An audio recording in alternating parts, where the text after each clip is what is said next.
And we've got a senior guest as well, Chief Economist at Crédit Gestion, Daniel Lacalle. Good morning to you. Good morning. Do you have a pithy 10-second line on telecoms? It's impossible for telecoms to go up in an environment in which you invest in the same business that is eating out of your core business.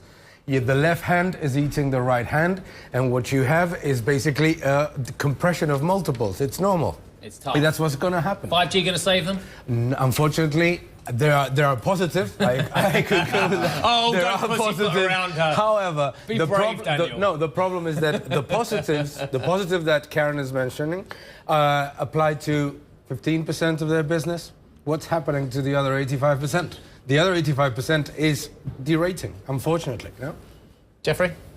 The problem is whenever you have to specialise, and that means providing bespoke services to particular clients, it costs money. Back to your point about, at the moment there is a cannibalisation going on within the industry itself. The minute you have to start unbundling and offer something that is unique to each customer, your costs go up and your margins go down. I mean, it's just a very challenged sector at the moment. And there will be a moment when it looks really exciting again. It always happens with companies that are in a commoditized space. But I'm not sure now is the time, and they need to come up with something else. Renewables. Let's be honest about it, and I'm sorry to go on. No, I'm not. I've got this thing here, this handset. I'll take away the branding. It could be any old handset, yeah? I love it. I've got so much on here. Everything you say about the future is brilliant in these handsets, but I pay nothing for it. I pay a fraction of what I paid 15 years ago for something I was going like this on. Get me London 2610. It costs me nothing. It's the problem for telecoms at the moment, which is why if there's a game changer in the future, it could make a difference. And, well, who are we going to speak to about this? Well, you invest over 10-year time frame, so perhaps in the next 10 years we will see a change for the telecoms industry. If only we could speak to someone about this. Well, we do have a CEO coming your way. That's the CEO of Deutsche Telekom. And don't forget, he was just confirmed yesterday that he is staying on in the job, but he will have a new CFO from next year. So there's some slight change at the helm around this company. 12 o'clock CET for that interview. Right, Daniel, if you had to see the net income beating and the revenue missing, which would you say is the most important? For a telecom company? No, for an insurance company. For an insurance I prefer the net income. OK, I've moved on. So you'll be pleased to see that AXA's net income is up to 6.209 billion euros. That is a beat compared with 5.97. But I don't like the revenue figure. That is down 2% to 98.549 as opposed to expectations of 107 billion euros as well. And they've given us a great big fat whopping Solvency II ratio, which basically says they're well capitalised, of course, 205% at the end of 2017. Underlying earnings, they're saying, are up 6%. Give you a quick line on the divvy. Better than expected, 1.26. So maybe the net on a stock which has done nothing, as you can see on the screen, over the last 3 months. So revenue missing forecasts, but net income beat on that one. Do you want to comment on insurers as well and the competitive pressures? And they've had a very tough short time, but they can up the premiums over the longer term. It's going to be good for them, isn't it? It is going to be relatively good for them. I think that insurers are in a relatively good position for 2018 as you see rate hikes, as you see a little bit of inflation coming up, as you see an improvement also in the general economic landscape. So the macro backdrop is positive for insurers, and out of the financial sector is one that I like the most, actually. I think one of the challenges for this sector is just good management. And the problem historically has been that they've done business for the sake of doing business. Right. And they've written the deals on the basis of getting the cash flow and getting the revenue. And that hasn't been profitable business. And consistently, I think the ones that have come through the strongest are the ones that are being sensible about the deals that they're doing, edging up the premium where they can, and just not taking too many risks on the cost side. And we'll have a conversation a bit more, I think, with Nigel Wilson when he comes in and spend a bit of time this morning discussing that, because I think cost discipline still remains critical for many of these sectors. He's got some brilliant ideas on what he wants to be investing in for the pension, rather than what he's made to invest in as well. So we'll talk to Nigel Wilson a little bit later on. Right, in the meantime, let's have a very quick look at the markets. I won't spend too long, but what a brilliant Dow session for those of you who like a bit of movement. For those of you who like it just going upwards, well, tough. Basically, the Dow, which was, well, I'll show you the session in a few moments' time, but net, we were down 0.7%, 0.6%, 0.2%. I will say to you, though, if you've had this for a longer period of time, perhaps a longer time frame than maybe Karen would like to see you holding stocks, the market's up 35% on the Dow since the election. Jeff just guffawed there, looking at Karen, shaking their heads. I don't care. US markets, let's have a look at how the Dow session went as well. So at this point, there you go, mid-session, up up 300 points. Then minutes, boom, worked that down again. So we lost 467 points from our peak to trough in the session. A little bit of oscillation in the meantime as well. Let's move on and take a look at the yields on the treasuries as well.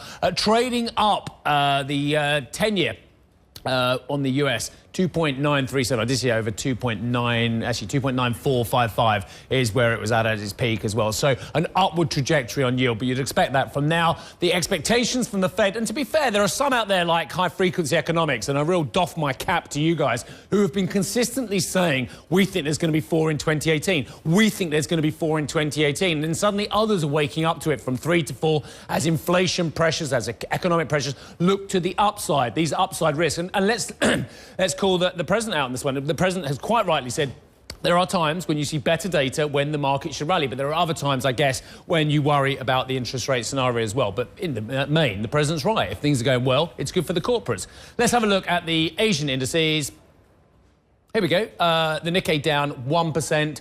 We do have a Shanghai composite print. Of course, we have had closure on that market for quite a few days due to the new year. So we have 2% higher there on the Shanghai composite. The Hang Seng, though, moving down 0.8%. And the opening calls for European markets. So we had a robust day to the upside for Europe yesterday. We are called lower across the board on the European indices at the start of trading today. Jeffrey? Let's dig into this then, because clearly yesterday the market took more notice of the yield and the turnaround in the dollar than it did of some of the improved earnings numbers that we've seen in some areas of the market. So let's talk you through it. Mixed signals from Janet Yellen's final set of Fed minutes caused some confusion in the bond and equity markets. Policymakers noted, quote, a stronger outlook for economic growth raised the likelihood that further gradual policy firming would be appropriate. However, a lengthy discussion on disinflationary forces gave a more dovish impression of the minutes in earlier trade. Daniel Lacalle is with us, chief economist at Tressis Gestion. Just to come back to this, Daniel, what do you think the overarching message was from the Fed, and did the market interpret that message correctly? I think that the market did not interpret it quite accurately. Let's start from what they actually said. What they said is, A, that there is room for the Fed to raise rates, as they have been warning about in the last 12 months, and that consensus has to move to 3 hikes, which I think is normal, because the Fed is about 250 basic points behind the curve. So that is perfectly fine. I think that what was interesting was what they said about inflation, because the entire market is geared towards inflation is creeping up, inflation is rising much faster than we expected, etc. But the reality, what we saw in the January inflation figures and what we are seeing in actual expectations, is that inflation has been led fundamentally only by a very weak dollar.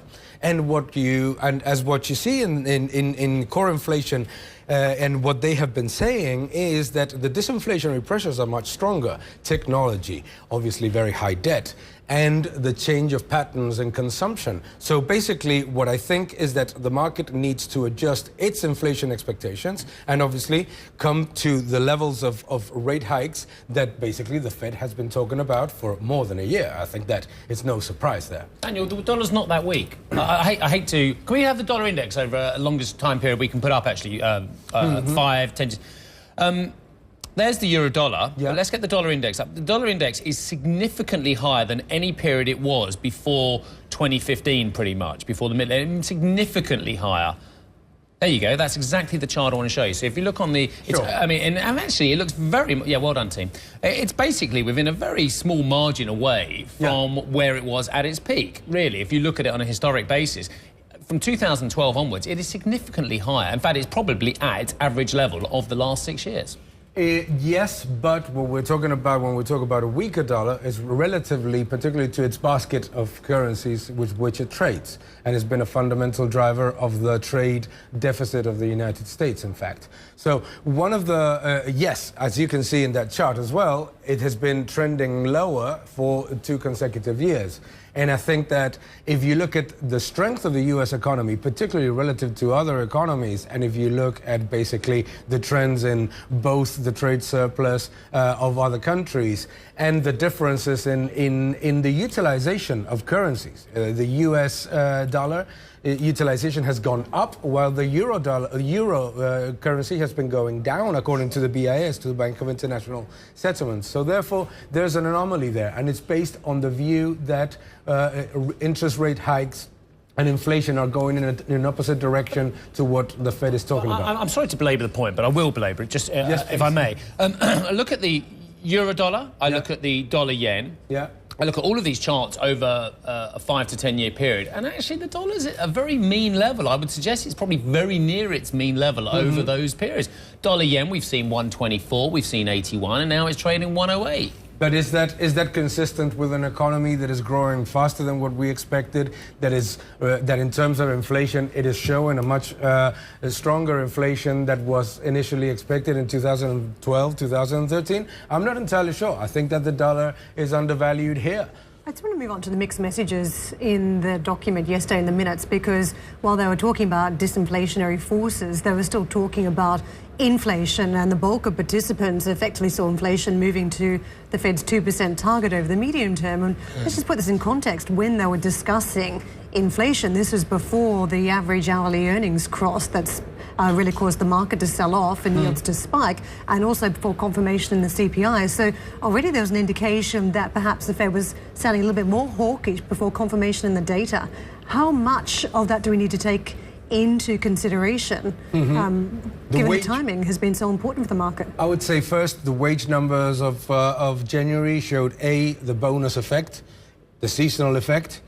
I wouldn't but these numbers are exposed. If you look at the mean earnings and the median earnings, actually the rise in median earnings has not been that high. But more importantly, I think that but the market reacted to it. The market did. The market is too.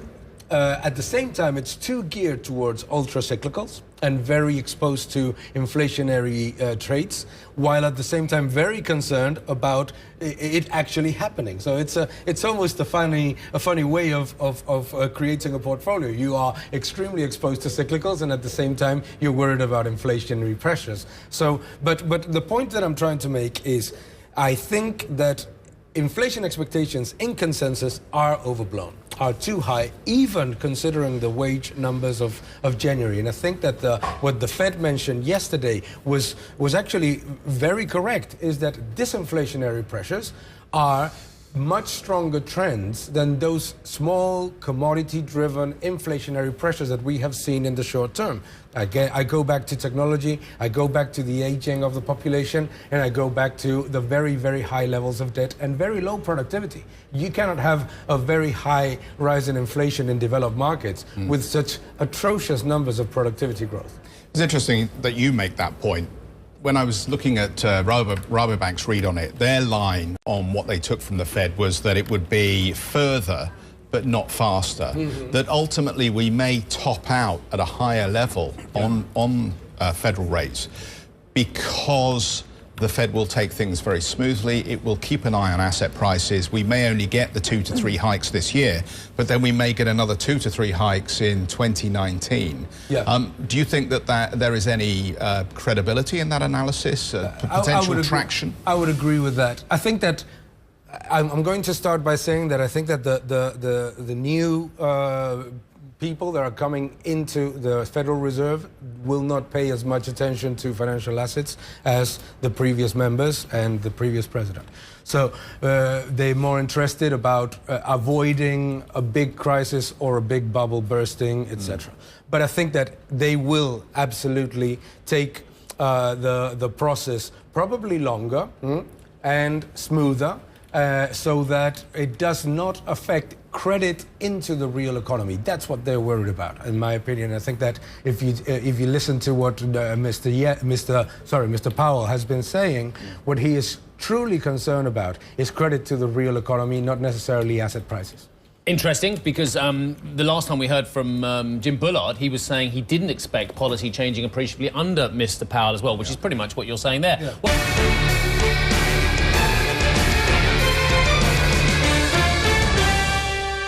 Welcome back. Latvia's government has insisted on the stability of its financial system, saying the central bank is working effectively. Earlier this week, the country's central bank governor was released from police custody on bail as prosecutors determine whether he solicited a bribe. Latvia's largest bank, ABLV, is also seeking emergency funding after US officials accused it of breaching sanctions against North Korea. Guess who the Latvian government are blaming for all of this? Keep guessing. We're going to put that question to the finance minister of Latvia at 9:15 Central European time. But I have seen whispers that they're blaming a foreign party that sometimes has been accused of getting involved in other people's electoral systems. Who'd have thought it? Let's move on.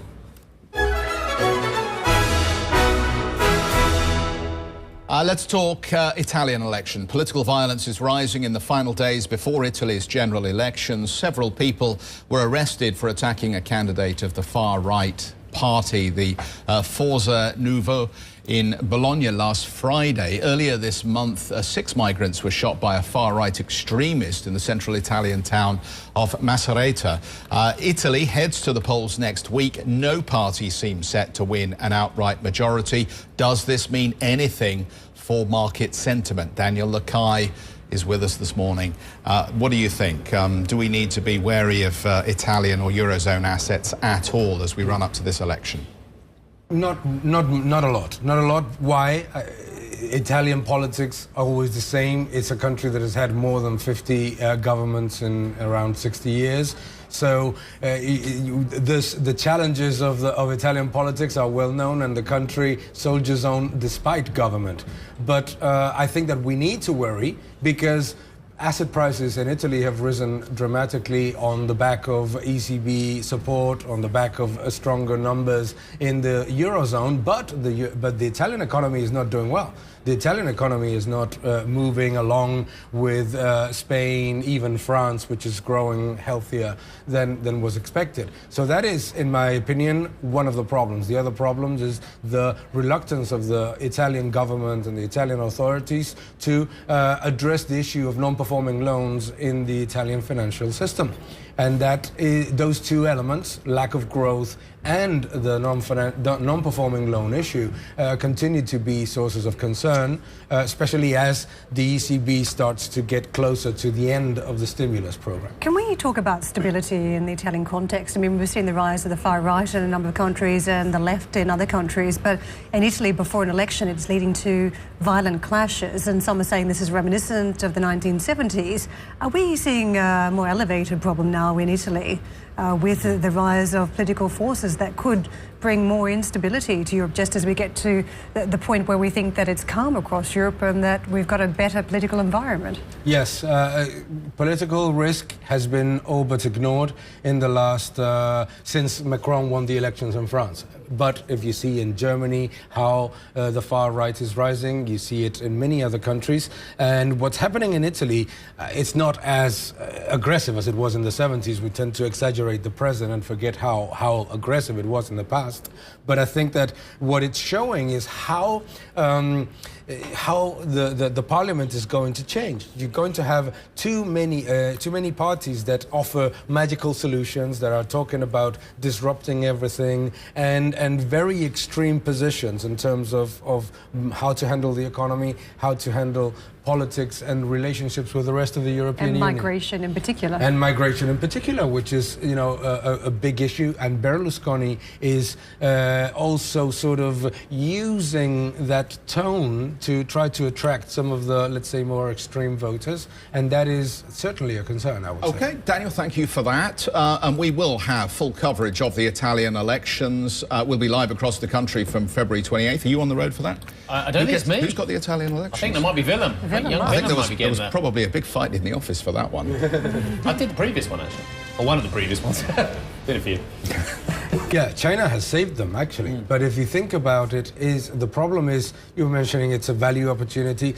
It's always the next year turnaround story. Is that everybody is betting on, okay, you know, numbers have been underwhelming. Let's, you know, consumption is growing. We're seeing a better economic growth, and that's going to drive sales further up.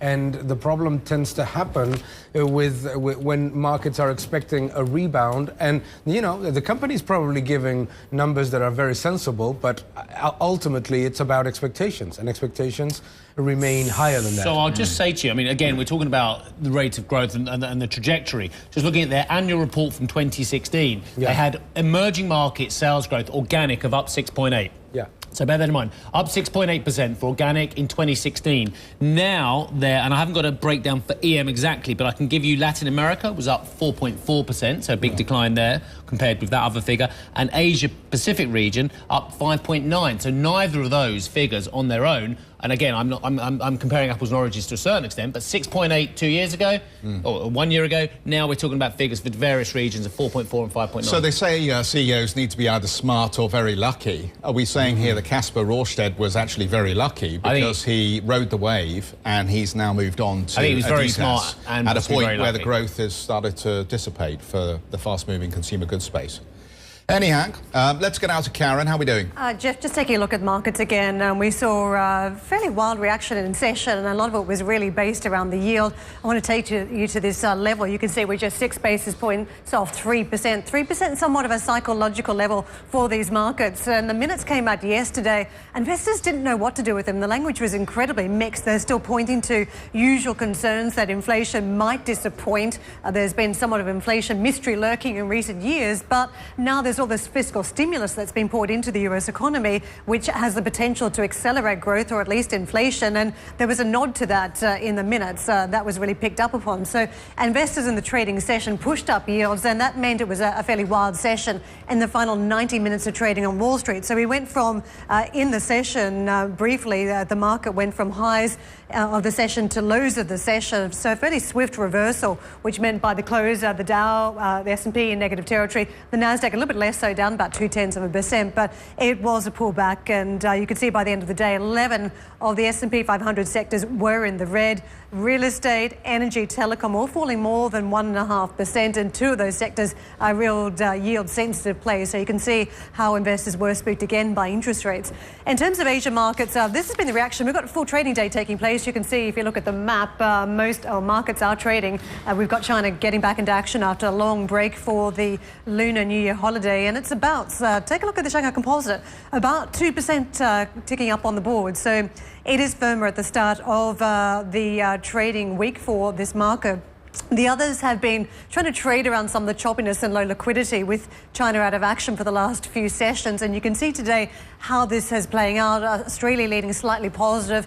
The Hong Kong market moving south following the Dow, and the S&P and the Nikkei 225 going with it. It's shed about 200 odd points so far. In terms of the opening calls here in Europe and how we're setting up for the trading session, it looks weak, and you can see that really reflected in the Italian market. Fairly sizable triple-digit losses just on the early signals on the opening calls, and again on the DAX 290, the indication we're seeing. In terms of oil, let's take a look at the slump that we've seen, and at 61.15 on crude this morning, that's down almost 0.9%, and the Brent price 65 flat is where we are trading currently. Well, speaking to CNBC, a number of business executives have commented on the current level of the oil price. Take a listen. That was a small correction, and already the oil price has more of a fish hook look to it, and it's coming back up. But there's a big jump, as you say, taking a longer term position on the oil price, because the oil markets are now very much back in balance. People have much greater clarity of how they think OPEC will handle the current markets, and there is a lot more confidence in those markets. At the moment, it has not affected us that badly because we are hedged.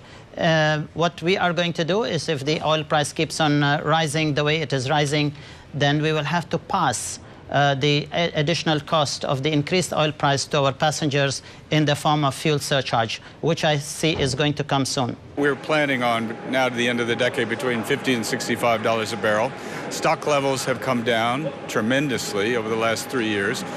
The shales will turn themselves back on to a point. So I think we're in a range where the shales will be a shock absorber on the upside and the downside. Very comfortable with where oil prices are. Let's get back to Daniel Lacalle, then Chief Economist at Tressis Gestion. Are you very comfortable with where oil prices are at the moment? I think I'm less comfortable than they are. He runs an oil company. He runs an He's oil company, but I think, well, let's start. What has driven oil prices higher in the last 18 months has been fundamentally, on one side, a currency move, weaker dollar helped all commodities. Second, the intervention of OPEC in the market. However, the intervention of OPEC in the market has been, significantly offset by the increase of production in the United States, and that completely reduces the geopolitical premium that we used to attach to oil prices. It is true that inventories have fallen, but inventories remain elevated above the 5-year average. And now that we are starting to see less of a growth in demand, now that we're starting to see basically just a normalization of demand growth in the rest, in emerging markets in particular, and as OPEC starts to reduce the level of compliance to its agreement, I think that what we have is a dangerous market because it's held by that. I mean, I hear you, but revenues. All I hear is massive assurances from Novak, from Barkindo. I'm going to speak to Mazrui later on today as well. All they say to me is, this is different this time. So, and I hear you, and historically, you are absolutely spot on. So why are they going to revert to their bad old ways and not keep to the deal? Revenues. We need fiscal revenues, my friend. It's, one thing is to adhere to an agreement in a very tough time in which, yes, okay, you think that it's a good idea to curb production for a while, but now that inventories have come down a little bit, now that the U.S. is increasing massively its market share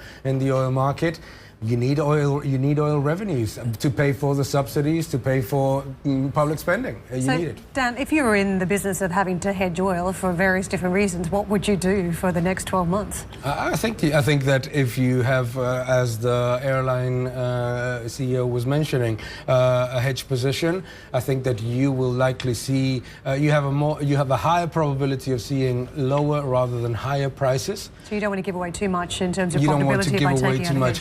I agree with the fact that we're not going to see probably oil going to $30 a barrel because, the dynamics are different. You don't have an oversupply environment. You have a certain level of compliance at OPEC. But you cannot expect oil prices to continue to go higher as rates increase and as we are seeing, global growth basically not slowing down, but reaching a level. You have almost 70% of the countries in the world at its peak output growth. So, that's what you're going to see. I mean, your world still looks pretty good as far as I can tell. Yeah. Inflation expectations are overblown. Fed's not going to move too quickly. Oil prices are going to moderate or stay at these levels.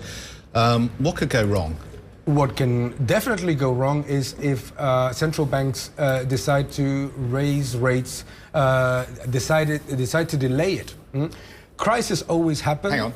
Yeah. So you're more worried about them delaying than raising? Yeah. Okay, let's just. I'm happy about the pace of rate hikes that they're talking about. I'm extremely concerned about them delaying them because of financial asset moves or short-term volatility. But there's no inflation, so why should they hike them at all? Because the biggest risk of a financial crisis is to keep rates ultra low for a very long time, and by that create a bubble that then is impossible to curb. That is the problem. The problem right now that central banks need to pay attention to is whether the economy is growing healthily or not.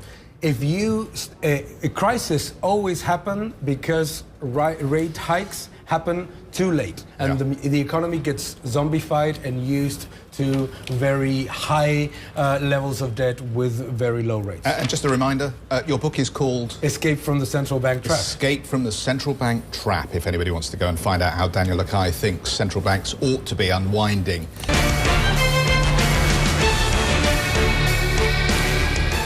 It's a fabulous day for earnings, everybody, so we're going to just pour through a whole host of numbers. We've already had Telefonica, Deutsche Telekom numbers out. We've now got Telefonica. OK, I'm just trying to see if there's...